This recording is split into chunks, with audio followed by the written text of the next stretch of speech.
Bea, may mga buhay na manika raw dito. Baka dito dinala ang Kuya Jacob mo.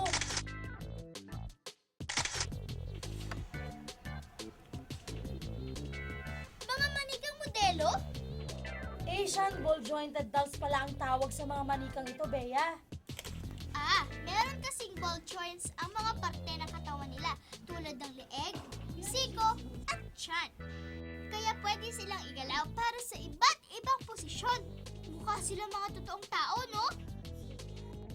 At kumpara rin sa ibang manika, ang mga ball-jointed doll ay proportion din ng sukat ng katawan sa mga tunay na tao. Kahit ang kanilang mga mata parang totoong-totoo, Ate Love. Akala ko nga ay talaga nakatingin sa akin tong si Uno, oh. Naku, Bea, nagpapakilala lang malamang sa'yo si Uno. Siya kasi ang kauna-unahang ball-jointed doll na nakarating dito sa Pilipinas. Oo nga, parang mukha silang imported at may lahing anime. Oo, Bea, dahil ang ball-jointed dolls ay unang ginawa ng isang Hapon na si Akihiro Enko noong 1998. Yung mga average dolls, mga $600. Pero para sa mga kolektor, sulit kahit mahal ang mga manikang ito dahil sobrang ganda naman. You see that the dolls are really very pretty. Talaga nakakaengganyo sa bilhin. You actually can come up with new characters and new personalities. Ito nga si Magpie, oh, mula sa pagiging misteryosang Lady in Black. Kapag binihisan, nagiging sweet at sunny ang personality. At mukhang wala talaga dito si Kuya Jacob, Ate Love. Dahil ang mga manikang naririto ay hindi lang basta koleksyon ng grupong Manika Manila, kundi mini version daw ng mga katauhan nila. Tulad nitong si Seras, na boy version daw ni Ate Yapi.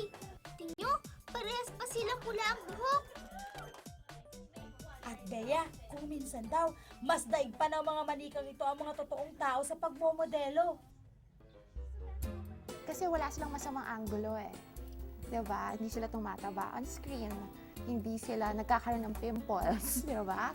So, when you take pictures of them, you always take a perfect shot. It's always a perfect shot all the time. At hindi lang pala sila sa mga larawan nagkakaroon ng buhay, Bea. Pagsarado ang mata, kay daming nakikita. Ang bandang Mistula ang kauna-unahan at nag-iisang virtual doll band sa buong mundo. Binubuo sila ng mga manikang sina Uno, Bela Lugosi, Lobo at Max Minuet. Tinawag silang Mistula mula sa mga salitang mistulang tao na ang ibig sabihin ay mukhang tao. This band is it's unique in all the world. So with these dolls, you can actually create other forms of, say, entertainment. At aba, kinilala na rin sila ng ilang music community at magazines dahil sa kanilang mga kantang tungkol sa relihiyon. Wow, ang galing naman ni na Uno. Talagang magaling ang kaibigan naming si Uno, Bea. Pero hindi na kayo matutulungan dahil wala rito ang kaibigan nyo.